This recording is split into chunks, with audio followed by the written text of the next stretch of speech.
Hello everyone and welcome back to Kentucky Garden Gal. This is Nancy. As you can see with the Georgia Bulldogs, we are getting ready to watch their game. It's a Saturday afternoon here in South Central Kentucky and we have had a lot of rain. Thankfully, no damage from Hurricane Helene. And we just extend prayers to all of those. We do have family that's had damage that can't get back home, and we just extend our prayers to anybody who is battling the storm. So let's go inside. I wanted to show you. First thing I wanted to show you actually is out here. I went to a barn sale last weekend. I had been wanting a fountain for the front porch. I found this fountain for $10. It was $10 in a barn sale. Didn't know if the pump worked, which was no big deal because I knew I could go to Harbor Freight and find another pump. But it works just fine. I really like it. I still need to clean it up just a little bit more. But the second thing that I wanted to show you from that same barn sale, go in the house, is a mirror that I have been searching for a really long time. I don't have it placed yet, but I do want to show it to you. It's this mirror right here. And this, we're getting ready for a yard sale. That's yard sale stuff. But this is the mirror. I'm cooking because we're going in the kitchen next. So this is the mirror that I found in a barn for $10. And I mean, it's so heavy, it almost takes two people to lift it. And I've seen these go for upwards of $400. So let's go look at something else. This is something else that I wanted to show you all. My ex-husband, my children's father, he made this for our youngest son, Cameron, who graduated from high school. So he made the frame, he made everything on this. So he is a Colt gun collector. In fact, our oldest son, his name is Colton from that. And so this is a real Colt single action. He got the letter of where this was shipped to from Colt Firearms. He did every bit of this, and then there's a poem, but this is the present that he made him for Cameron's graduation. And I just think that that is the neatest thing, and I'm going to take down this photo, which is above the sofa in the den, and I'm going to put that right up there. But I just wanted to show you all what a nice gift Cameron had gotten from his dad for his graduation. So we're in the kitchen now. Here's Cameron. He's got on his Georgia shirt. Georgia plays Alabama here in about an hour and a half. So we are in here cooking, and I wanted to show you two things that I am making. This is a store-bought pizza from Walmart, and it has the stuffed crust. And I want to show you how we like to eat ours. And then I'm also making my crustless quiche. And we'll have enough left over from this, and we'll eat on this in the quiche for like the next few days. So the first thing that I do is I ground a pound of sausage, and I'm going to use this for my quiche and for the pizza. So I'm going to rinse this and get all of the fat out of it that I can, and then I'm going to put about half of it on the pizza. And then this is my bowl for my crustless quiche that I love so much. I'll put half of it in there, and then I'll show you what my next layers are. So this is how I wash my meat. I do this with sausage, and I also do this with hamburger meat. So my water is really hot, and I put it out in this strainer. And if you remember, I found this thrifty, and it is just perfect. I've already strained the water off of my mushrooms for the pizza and the quiche, and then I'll use this for the sausage. And then I will put my spinach in here because I'm going to put spinach on the quiche, not the pizza, but the quiche. So they're very similar ingredients for the pizza and the quiche, and I just decided to do two while I'm doing one and save some time. So that's how I do that. I just let the water run, and it's really hot, and so when I get done with this, I'll let the water continue to run just a little bit so that I don't stop up my sink. Now, I have never had any trouble with this, and I sure hope that if you all do this, you don't, or there's going to be some mad husbands at me. But I do like to rinse my meat and get as much of the grease and the fat off as I possibly can. But I do let the water run to make sure that nothing is clogged up.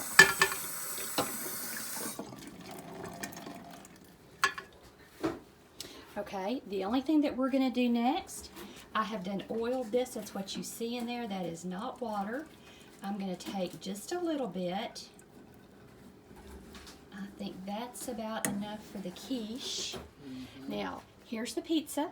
So I'm just going to put the rest of that on the pizza. And then I'm going to take this, and since this is a stuffed crust, we eat it all the way out to the edges, and you see that I have taken the pepperoni and put it on the side, and the reason that I did that is because I don't like pepperoni, so I'm going to give Bob and Cameron all of my pepperoni, and they are fine with that. So we have added our mushrooms, and I have put fresh green peppers in with the quiche. I have the spinach, which is just frozen spinach. That's what I use, and that's draining right there. Now, working on this pizza, everybody likes mushrooms, only me and Cameron like green peppers. So we're probably going to do this in thirds, and I'll have a section, Bob will have a section, and Cameron will have a section. But I'm now on to the onions. I'm pretty sure I'm the only one that likes onions, so I'll just put a little section of onions on here. And I do have my oven turned on, and I'm going to bake the pizza first. Then I'll turn it down, and I'll put the quiche in. But the quiche is pretty much for tomorrow, so that's just for breakfast, and we weren't planning on eating that tonight anyways. It's the pizza that we're actually going to have for our dinner tonight. This is what our pizza is looking like. I have added onions on that, so to the original pizza, I have added sausage, mushrooms, peppers, and onions. And I wanted to show you, this is the box. So I'm going to bake this first, like I said, and it's $3.75 for 17 to 20 minutes. But this is what it says. That is the stuffed crust, the cheese stuffed crust. And I think this only comes in a large. I'm pretty sure that it does. But that's the pizza that I buy. Now, going back to our quiche, I went ahead and put the whole box of spinach in there, and then I cut up some onions. Now, you do have an option if you want. You can saute your spinach, your onions, and your green peppers, but I like mine fresh. So you just do it however you want to do it. So the next thing that I am going to do, I am going to put this whole bag of mozzarella cheese on this pizza, and then I will put the mushrooms on top, and this will be ready to go in the oven, and then we'll work on the quiche. Okay, our pizza is ready to go in the oven, and you see how I have done this. You see how thick it is. I think these pizzas are $9.22. Maybe the bag of cheese is $2.11. And then I had the chilies. I had the pepper and onion. I made chili yesterday. So then it was the cost of the mushrooms. But I am telling you, this makes a really, really good deep dish pizza. And you eat it all the way out to the end. So we're going to slide this in the oven for about 18 minutes, and then I'll show you what it looks like when it comes out. Oh, yeah. Okay, so the pizza's in the oven, and now we're going to work on our quiche and finish that up, get it ready to go in the oven. Although I'll just let it sit on the counter until I cook the pizza, because the oven has to go down to 325. So the pizza's 375, the quiche is 325. Now, with the crustless quiche, what you want to do is just layer. The first layer, obviously you're going to grease your pan, whatever you're using. Your first layer is your meat. You can use any type of meat that you want to. And look at this. I already chipped my nails, but that's okay. So the next layer is going to be all of your vegetables that you want. Then the next layer is your egg mixture. To this bowl, I have added nutmeg, salt, and pepper. And I do this to taste, because I try to watch my salt so I don't add a whole lot of salt.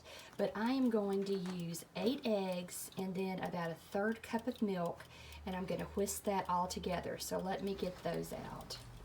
Okay, so back to the quiche, and what I have done, I ended up using 10 eggs because these are from my chickens and they were smaller eggs, so usually 8 to 10, depending on the size of the eggs. Now, the recipe that I originally read calls for heavy cream. However, I don't have any. I'm substituting whole milk, and it will be fine. Probably about a 1/3 cup, and what you're wanting to do, what I'll do there, and then I'm just going to whisk this up, and then I am going to put my cheese on top of this. And for this, I like the Colby and the Monterey Jack, and I've already opened it because I did eat some with the chili yesterday. But the good thing about both of these recipes is that you can tailor it to your taste. And sometimes it just depends on what I actually have in the refrigerator. So you see how I have things layered here.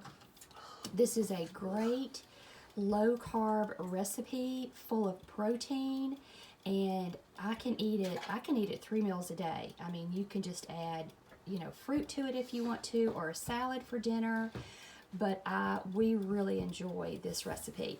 So I'm going to put my Colby Jack cheese on here over the top of it. I'm going to whisk this up, and then I'll show you what it looks like when you're pouring it over. Okay, so we are ready for the final step of this quiche before it goes in the oven. You see how it looks here. And I also wanted to mention, this is not a quiche pan. This is just a pretty pie pan that I picked up when I was thrifting. But once you've done these for a few times, you'll kind of just know when they're done. And it also, I have baked these in my toaster oven. Like, I can bake them there, but I'll go ahead and put this in the big oven since it's on. So if I use my toaster oven, I do have to bake it a little bit longer. Sometimes I'll put aluminum foil over the top, but you don't want to underbake them. And the way you can tell if it's done, you can put a knife in it, and if it comes out clean, then it is done. So this is where we are. This is what the mixture looks like, and all we do is just pour it over. And if it looks like it's going to get a little full, then you can just take and stop and let it settle down, because it will go into all of these crevices of all of your layers.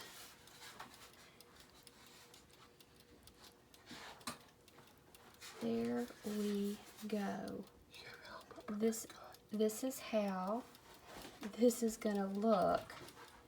So there's our quiche. And we'll just let it sit, and then when the pizza's done, we'll put that in the oven. Our pizza is out of the oven. That's what it looks like. And this is how I do my quiche. So as you can see, I have reduced my heat down to 325. I made just a little tent out of aluminum foil, And I don't want it to touch because I don't want it to mess up the cheese. I just want it to look pretty. This is to keep the top from getting too done too fast. So I'm going to start out with, I'm going to check this after 45 minutes and we'll see if it's done. This is what the quiche looks like when you take it out of the oven. So it's ready to go, and just in time for the football game, we have some cookies. Hope you all have enjoyed this, and thank you so much for watching this video and all the videos that I have on my channel. And just know that I appreciate and love each and every one of you, and we will see you in the next video.